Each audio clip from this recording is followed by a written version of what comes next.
Morning. The boss tells me that both new and returning customers have nothing but good things to say about you.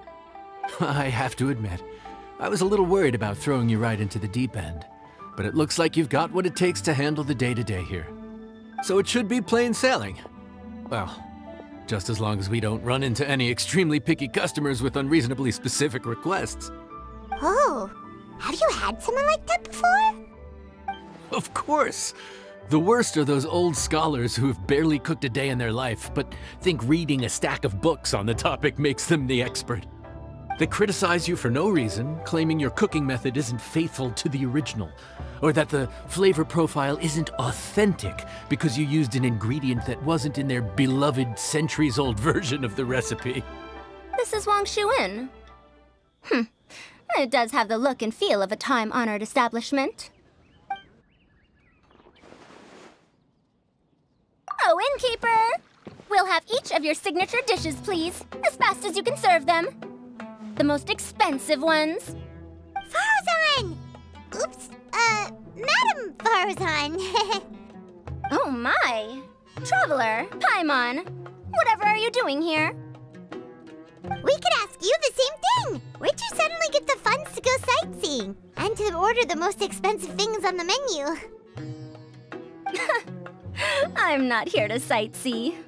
Exemplary scholars like myself are highly sought after by cruise operators in need of an onboard consultant as they travel the world.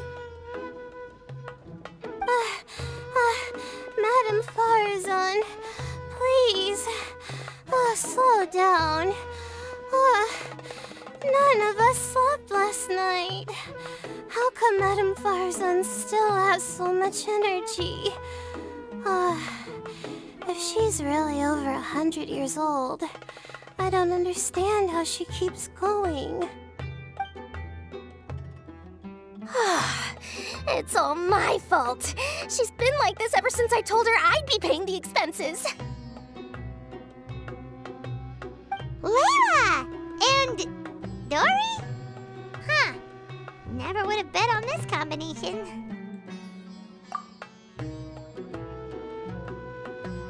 Temporary chef, huh? Wow. No rest for the wicked.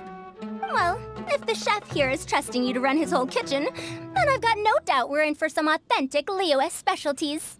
So, why are you all in Liyue again? Something about being an onboard consultant? I got my hands on a new boat from Fontaine a while ago, equipped with cutting-edge navigation technology. If we manage to spread the word, it could have huge business potential. Right now, we're doing some test runs. We sailed from Port Ormos to Rito, then from Rito to Liyue Harbor. Next, we're planning to go to Dornman Port. Oh, Madam Farzan and me were hired to fine-tune the compass and other equipment. We sailed around the Sea of Clouds all of last night to put the system through some stress testing. Overtime for which they'll both be fairly compensated. They're both here willingly. The contract is crystal clear on that. You really cover all your bases, don't you? Let Paimon guess. Paying the expenses is part of the compensation, isn't it? No wonder Madame Farazan is going for all the most expensive dishes. It's not every day someone tells you to order whatever you like. Now, first up, we'll have the... Farzan, Madam Farzan, that is. While I am more than happy to treat you both to the most expensive dishes on the menu, we must remember that most expensive does not always mean best. I've heard that the most expensive dishes in Liyue are usually either seafood-based or take an exceptionally long time to prepare. Now, I don't know about you two, but after so many days at sea, I don't think I can so much as look at another piece of seafood again for at least the foreseeable future. Huh. That's actually a good point. Not to mention that poor Layla here looks like she's about to faint from hunger. Huh? Oh, that's not because of hunger. Surely the wise and virtuous Madame Farazan could not bear to watch her poor students sit here and waste away. Oh, well, of course I care about my students' well-being, but Why do I feel like I'm being tricked? So, let's not order anything that'll take too long to prepare. Aside from that and seafood, we'll take whatever other expensive dishes you have. Over to you, traveler. No seafood and nothing that takes too long to cook. The rest is up to you. I had my eye on Adeptus Temptation, bamboo shoot soup, and golden shrimp balls. But I suppose they'll have to wait for the next time. But that could be years from now. Aww, Madame Farazan looks so deflated all of a sudden. Please still try to choose dishes on the expensive side, okay?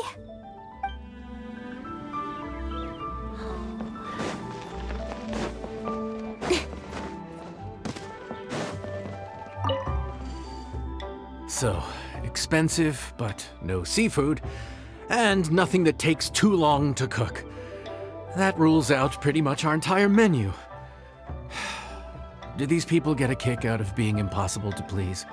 That Dory! Is she doing this on purpose? This isn't Lioli Pavilion or Xinhua Kiosk. This is Wangshu Inn. We don't stock up on rare and exotic ingredients. We only get them in if someone puts in a special reservation. Well, if we're stuck with regular ingredients and we're on a time limit, there's only one way to bump up the price. And that's by cooking a dish that uses the chef's expertise and creativity to the fullest. As it happens, I know a recipe for something called trembling strings and rushing reeds. It can be whipped up quickly with what we already have in the kitchen. One plate usually goes for 30,000 mora. 30,000? But if it's quick to make and isn't fancy, what exactly makes it so special? Quick doesn't have to mean quick and easy. To perfect this dish, you need expert knife work and very precise control over the heat. You have to finely slice several different types of meat into fine threads, knead them together into strips, then gently stir-fry them in the pan. What you end up with is a whole variety of flavors that come through layer by layer. This dish is unique in offering a harmonious blend of multiple kinds of meat, all cooked to perfection, while still bursting with their own distinct flavors. Do it right, and you've got a culinary masterpiece in your hands. But if you botch it, it's just a bunch of meat thrown on a plate. Oh, Paimon gets it now! So this dish gets its value not from the ingredients, but the chef's expertise! Now, don't worry. I can take care of the kneading and other prep work for you. You just focus on bringing it all together. Believe in yourself. You can do this! And if you mess it up, Paimon will still be happy to eat it.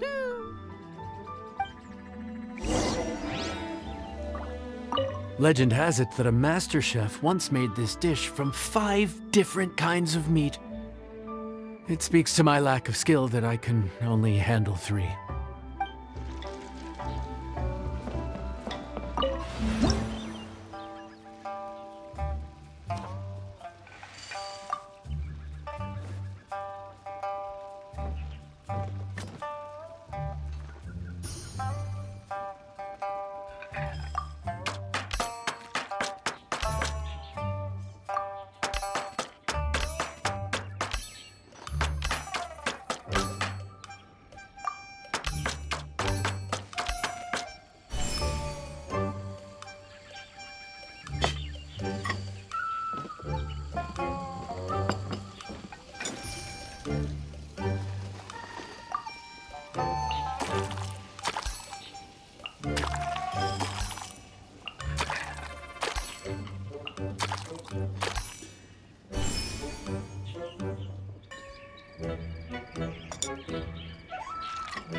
enjoy. Ooh, smells delightful. Oh, we meant to ask, have you two eaten breakfast yet? If not, why don't you join us at the table? Did Dory just offer us a free meal? When did she become so generous? Let's not forget that the biggest business deals are always settled over a meal. Come on, come on, come on, sit down and join us. Everyone, dig in. This dish looks simple enough, and I did my research, so surely it can't cost all that much. Worst case scenario, maybe 10,000 mora? This dish had better be worth working overtime all night for. Well, traveler, this is the moment of truth. Oh, so tired. So sleepy. I just want to eat up and get to bed. Is this foul? Oh, wait. No, the texture is more like shroom boar.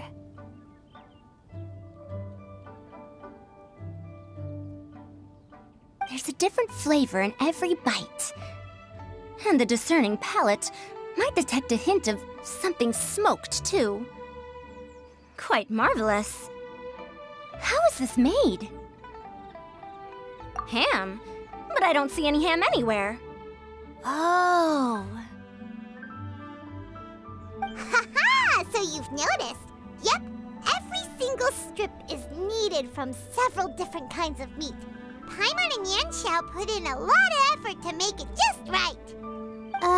So I'm not an expert or anything, but don't different meats have different cooking times? How is everything in this dish cooked to perfection? Well, you see, that's a trade secret. Wow. So this dish really is one of a kind. That makes the whole trip worth it. By the way, does this special dish have a name? Ah, Paimon forgot to mention that part. The dish is called Trembling Strings and Rushing Reeds, alluding to the way that the different threads of meat are woven together. And also... the complex layers of flavor, yes? Akin to the harmonies of a musical ensemble. The name, if I'm not mistaken, is a Liyue idiom that evokes a vigorous orchestral performance featuring both stringed and wind instruments playing together.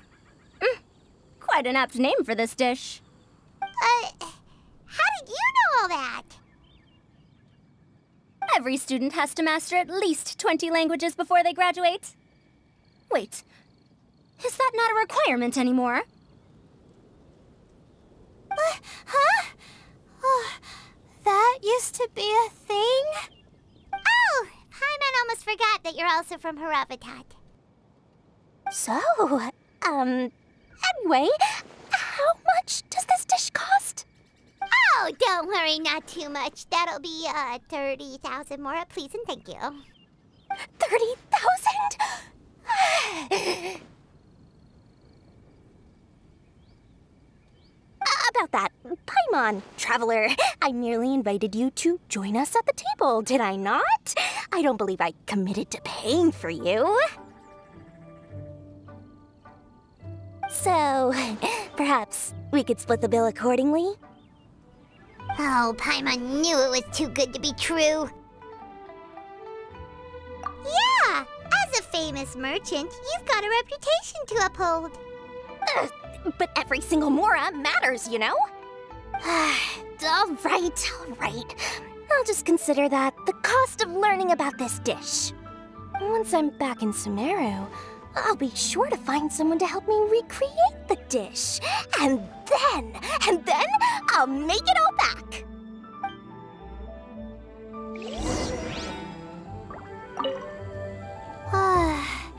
I feel so much better now that I've gotten some food in me.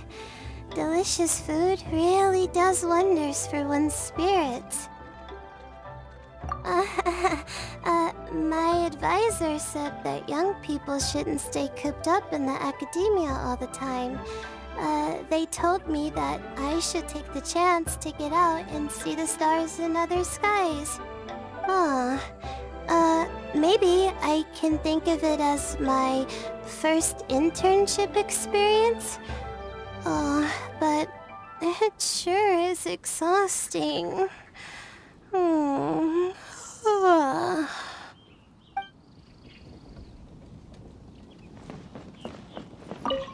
Now, how should I justify a high price tag for a dish without any fancy ingredients? Maybe start by giving it a fancy-sounding name? I should have known you'd see through me.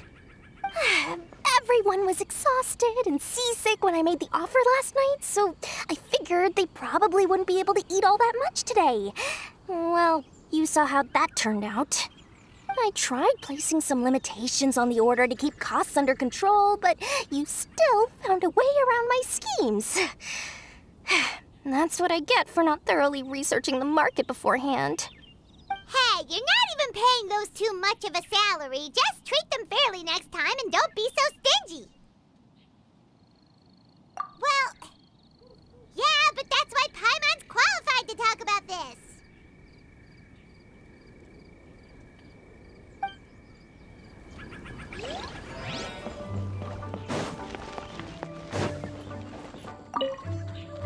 Even though I didn't get to try Adeptus Temptation or Bamboo Shoot Soup, this Trembling Strings and Rushing Reeds was still quite impressive.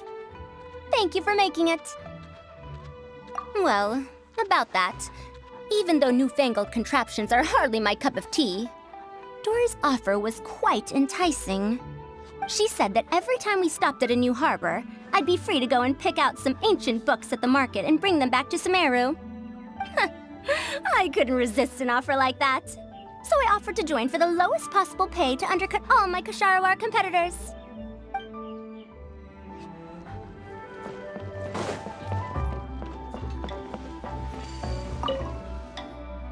We're off to a good start this morning. Keep up the good work. I'm counting on you.